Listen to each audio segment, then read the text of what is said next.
The current state, isn't it currently on high? Yes, I know. I still want to talk about it. What's up, guys? That guy with a pencil here. Fun fact, I do mean to have it on me and keep it on me at all times. Well, fun fact, here we are for me to take these 15 minutes and give you my thoughts on the current state of Frieren Beyond Journey's End. And I have a lot to talk about considering how much is going on within the narrative at the moment. So let me quickly start this 15-minute timer. If everything can activate appropriately. Where is it? Where is it? Where is it? Let's go now. So, Frieren is in a very interesting position narratively, especially with the whole anime going on. It's the whole reason why Frieren is kind of on the brain again, and notably, a big, I'm not even sure if it's really a complaint, or more so just like a statement about the nature of Frieren as a narrative, specifically what the anime is currently adapting in its season 2, is not necessarily the most. We're getting some lore, we're getting some history, we're getting some character interactions, which is good stuff, good stuff. But I'd say where the current state of Frieren is excelling is it's in that perfect balance between amazing character writing, amazing character interactions and dynamics, which is what the anime is currently doing right now, and also fantastic story and world building and literally everything. I'm sorry, I don't know what Kanahito Yamada Sensei was cooking up, but they've been cooking up something delicious. Especially the last three bangers of these chapters. The first chapter being Clairvoyance, the second chapter being The Strongest Warrior, and the latest and last chapter being The Land with No Hero. And these three chapters in unison kind of talk or prove what I mean when I say so much is going on, but the things that make Frieren fundamentally great as a story and a narrative in its presentation are not lost, in fact, are only enhanced by the sheer insanity that's going on.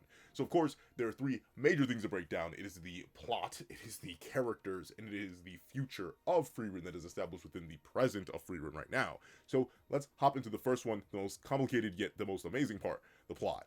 A lot is happening. A lot is happening. Specifically with Clairvoyance, we've set up this idea that Serie is kind of like, I'm like 99.999% I'm cooked, right? That's the whole thing that she goes through. The idea that based on her perceptions and the limited visions of the futures that she's had, thanks to the nature of giving away so many of her future seeing spells, she's like, I'm probably fried. But she doesn't actually want to be fried. I think the reason this works so well, see, I'm leading into the character stuff, but this is, well, in fact, I'm leading into the character stuff, so I won't get into it, but setting up the idea that Serie is going to be, and it's very specifically a serious threat that Serie herself is contending with, right? Because obviously, the whole crew is under the assumption that, hey, the Empire is extremely powerful, extremely dangerous, Serie could be fried, but at the same time, Frieren, our titular character, is like, that's literally, like, there's nothing. I could not picture Serie even dying right now. But Serie herself is now concerned, giving credence and extra weight to the entire plot in of itself. So that's good. The dynamic with the Emperor is also fantastic, showing the dynamic between the Empire as a concept, the Empire in its current form, and the Empire in its execution. Three entirely separate but interconnected things. Beautiful work plot-wise, and it gives us to the many different factions we have, from the Shadow Warriors, to the Magic Special Forces, to pieces of the Magic Special Forces, to obviously the Continental Magic Association. Heck, to our new Heroes Party, or aka our current main cast. We have so many different dynamics that are currently built in the stake of this plot, and everything is going down on this one night as chapter 145 ends off. Then, of course, we still have the factions and of themselves, right? Where Clairvoyance is heavily focused on Serie and her role in the entire thing is sort of the centralizing point of the narrative. I would say Serie, in multiple ways, is the anchor point, the foundation of the plot, as it were, considering that's why everyone is here, for good and bad. But then we have chapter 146, the strongest warrior, going into the nature of just that. The strongest warrior from the perspective of another inhuman strongest warrior in Huerlos. Now, this once again is going to start to bleed a little bit into the character stuff, but I do like the ideas of the Shadow Warriors being developed as individual characters. Naturally, that was going to be difficult considering how many there were, the nature of Frieren's release schedule, and just like how thick the narrative is, yet how fast it's progressing. But at the same time, it is fantastic to see the Shadow Warriors of all these different backgrounds, all these different origins, some heroes, some lost men, some looking to make a name for themselves, yet sacrificing whatever name they could have had, and the perspective of strength within the world of Frieren. And this sort of bleeds into the whole plot thing, right? I talked earlier about how Serie is so unbelievably powerful that Frieren literally cannot imagine her perishing outside of like maybe a really specific encounter with a warrior while she's off guard, which barely counts in Frieren's mind, but still it's there. And setting up the idea of the Shadow Warriors while still at the same time glazing the previous warrior in Ison. Beautiful work. And naturally, this is setting up the parallel of Werlos most likely battling Stark, as Werlos has a deep respect for Ison, Stark's foster father, and obviously mentor in combat as a warrior. And also, just it's great to reinforce and remind us that the Shadow Warriors, especially the ones we have now, which are seemingly still in their physical prime and dangerous in comparison to the Shadow Warrior we encountered all the way back in the village on the way to the Empire, yeah, they're built like that. We have someone like, I literally can't remember this guy's name because that's the thing, this came back to mind. But essentially, we have this individual here, the Shadow User. Oh! There's no one what to do. But we had the Shadow User immediately lose his hand the second he went to try something because Werlos is just that powerful. And Werlos was like, yeah, I'm still nothing to that guy. I'm not the strongest warrior. And then, of course, the final aspect of the plot, specifically low in the idea of erasing magic as a concept, right? The idea that ultimately the world as we know it in Frieren is defined by magic for good and ilk. And the obvious question of should magic continue to exist and in what forms, if at all. Obviously, plot-wise, I don't think we're going to actually destroy magic in this arc. It's too foundational to the narrative. We are not playing Star versus the Forces of Evil. That's just not going to happen, especially with our main character being Frieren, a mage. But with it being the case, it's still interesting to bring the discussion. It's interesting to see how it affects the world and where it sort of fits into the allegories of what magic could be in our world in terms of certain type of energy that you use and causes mass destruction. And it's also good to just learn about the world in a grander scale. But of course, I'm talking about the plot and the general schemes. We're currently in the last chapter, ironically enough, is a backstory for what is one of our main antagonists right now. But what about the character work, right? Like, ultimately, I'm saying everything is so good in Frieren, and I'm talking about the anime very specifically, not doing too much of the plot, but having fantastic character work and character dynamic and character interactions. Does the manga still have that? Absolutely. Obviously, one of my favorite things, and it's only because I love Glazing the Strongest. Call me back. One of my favorite things about these latest chapters in the current state of Frieren is Serie. Serie as a character has been enigmatic, to say the very least, yet simultaneously very, very clear about what she desires. Notably, she just wants strong people. That's kind of the whole point of the Continental Magic Association, at least on a face value. But she's using that to essentially give herself a form of value in the world. Sure, she's a living grimoire, she has all this information, all this knowledge, but she still wants to pass it on. That's why she took on Flem, that's why Flem raised Frieren. There's this idea of, okay, I have all this knowledge, all this power, all this ability, let me do something more with it. Let me see if I can make this world a better place by raising as many strong people as I can. And to see her, as many people have described her as either the living equivalent to the goddess, Frieren, who doesn't even directly respect Serie all that much as like an individual, but respects her sheer aptitude as a mage, and literally multiple other characters. Serie's been getting glazed. She's like the kind of sort of the Satoru Gojo of the manga outside of Frieren herself. To see her wonder and worry about her own mortality, and then specifically bring it up with the Emperor, or a manifestation of the Emperor based on the dream-like future sight she's utilizing in this moment, leading to their interaction. It's beautiful to see. It's like seeing someone with all the power in the world, but uncertainty with how to use it, versus a person who would like all the power in the world, but has no power at all, despite being in a specific position.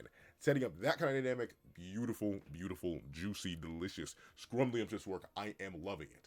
Then, of course, we have Fraiche. Fraiche is a character who has been lingering and dancing and moving in the background. Very specifically, one of the areas she's moving in the background is the organization of how the battles are starting to go down.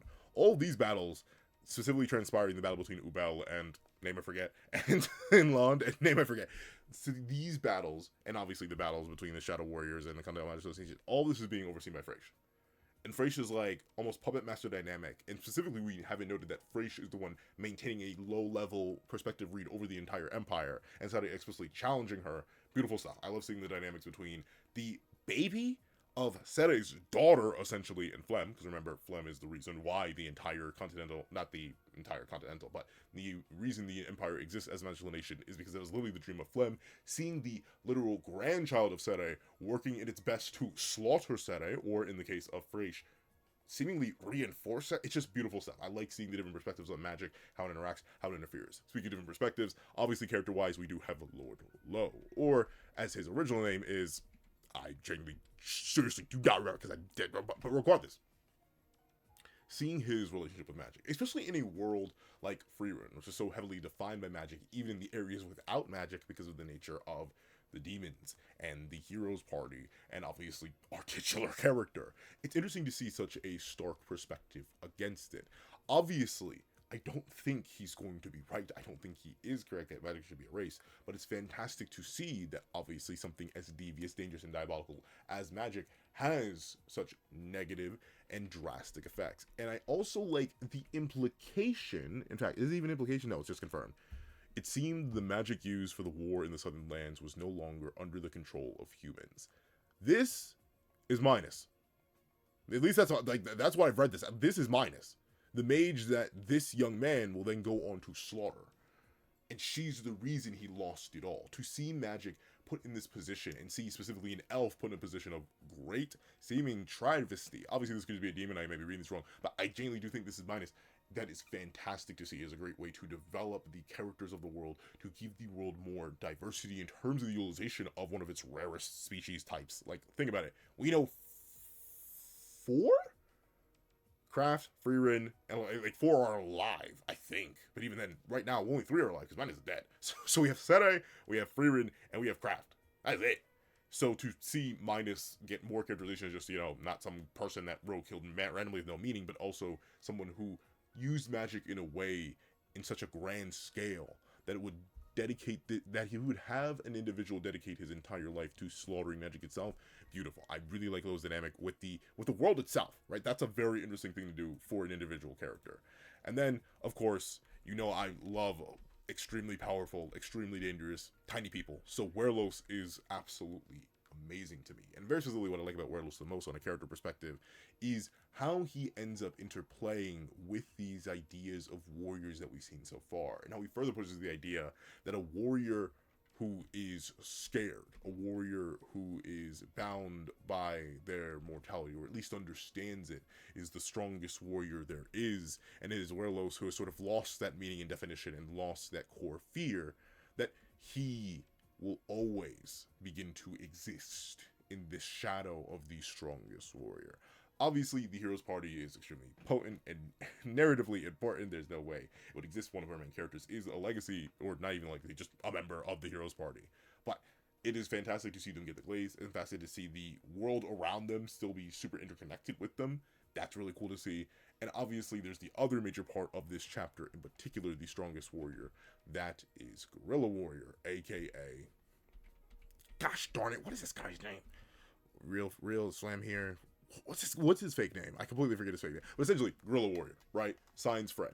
The man who wanted so badly to have his name be remembered, to specifically sacrifice it all, live by a different name, in a different place, for different ideals, and serve something that is grander than himself, while not having the ability to be remembered for it at all, when that was his original greatest fear. That's intriguing. I want to know why. I want to know how. I want to know where he got here, or not where, how he got here, what led him to this point, and why does he keep moving forward. And obviously, just as I do believe that Werlos is being completely set up to fight Stark, I do believe somehow it's going to be a very interesting interaction, battle-wise, if there's any battle at all. That if it's Kreese, there we go, Kreese, or Gorilla Warrior, how he's going to interact with Sign. Because obviously, our glorious, handsome, goated priest is going to interact with the friend that he recognized on those posters with all the information he gathered. And that is what brings me to the final part, the thing that has me most excited, even in the midst of this hiatus, and has Frieren dancing around the brain beyond just like Bayon OC and stuff like that. It's the idea of the future. I am still 50-50 on whether or not we slaughter Serie. And the fact that I'm unsure is genuinely impressive. Obviously, I don't want Serie to go. I think Serie is one of the most interesting characters in the narrative, despite having barely any appearances. But regardless, I don't want her to go. But I'm not sure. Obviously, unlike what Lo seems to profess to believe, magic will not spontaneously cease to exist when Serie perishes. It's not like a Tengu situation in JJK where suddenly gets less efficient and this, that, and the third. No. It is truly a symbol of great magic. Lord, wrong. A symbol of great magic passing. But it won't be the end of magic itself. And at the same time, I'm interested to see how the Magical Forces is going to play into it. What Frasia's plan even is beyond, everyone or the Empire shall prosper and magic shall rule spread across the land. I'm interested to see how that dynamic goes. There's so many things up in the air. There's so many character dynamics. There's so many battles being set up. There's so many interesting character conflicts being set up. There's still so much history and lore. Genuinely, I do believe we are not done with this little flashback here in chapter 147. We're probably going to keep going, considering we have so much more to cover, including presumably the death of Minos, another one of the great mages. There is so much set up, so much happening, and like I mentioned all the way at the start, there is no dilution in what makes Frieren great, and that is the characters and their character interactions and their character dynamics. Note how in this entire 50 minutes as I've been dancing around character to character pieces of these chapters, I didn't really get to go into one of the battles that's already going on right now. I mentioned it, I dropped it at the beginning, but like, it's so filled with stuff, and I'm confident we are nowhere near what actually could be. There is that much going on, and I am so hopeful, and I trust Kanehito Yamada Sensei absolutely with what they're cooking. And obviously Tsukasa Abe Sensei is just cooking with the art, but like, naturally they're kind of just good with the sauce. I didn't really glaze the art all too much, but the art is still fantastic. So overall, I am now officially out of time. So if you made it all the way to the end of this video, please do me a favor and leave a journey on hold, because we are still on hiatus at the time recording.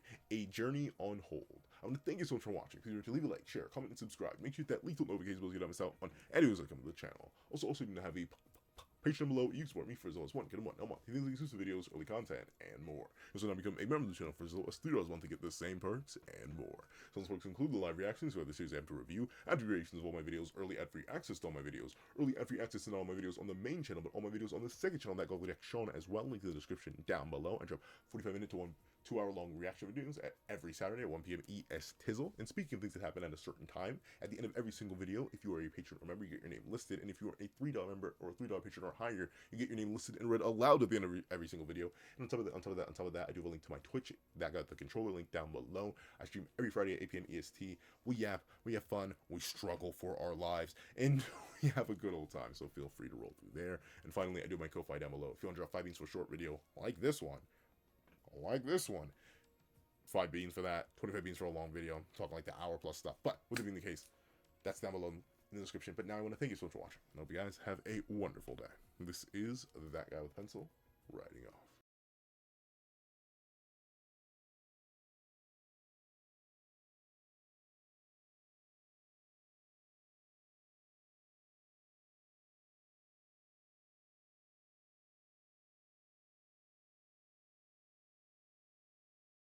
Alright, lady, thank you to our sketch tier members: Eternal Flame, Red Wolf 4765, Astro, Glacier XZ, Zera, J2MA, Guillaume, Buddha Ura, Yuki Ally, Grim, Ollie, The Boy, Corey Watson, Damon Brown, Dino, Hector Gonzalez, Tim Thomas, Kaving, RXN, Logan Guzman, Dead Meme, Keon Stewart, Donovan McIntosh, Hamza Idrisi, BNA DNA, Edwin Ingbignoba, Straw, Atenzi Shear, Antavius Mitchell, Superflame Zero, Weary Exile, Window Life, Alex Kenny, Victor Jacobs, Todd, The Practical One, Landon Clapwick, Heath Nelson, CAET, Funny Dude, Jagoda, Plant Crone, Striker Man, Brandon Payne, Black Sage, Multi-Batman Superman, Ramondo Frieren, Zalims, Enzo, Union I Metatron, Sheesh King, Joe Bean, Aswin Harry Presetia, Sleepin' John, JMD KD, The Young Family, Pastel Pandora, Sino King, NMA, Karina Hernandez, Mo City King, DKG, Andrine Bonnet, John Malcolm, Akolare Babatunde, ASD 1234, Jesse Clapp, and CCC. Then I'd like to give a thank you to our line art tier patrons: A+A, Dread Zoan, Kevin Encarnacion, Lil Kodo, Midnight Lord 21, and Sean.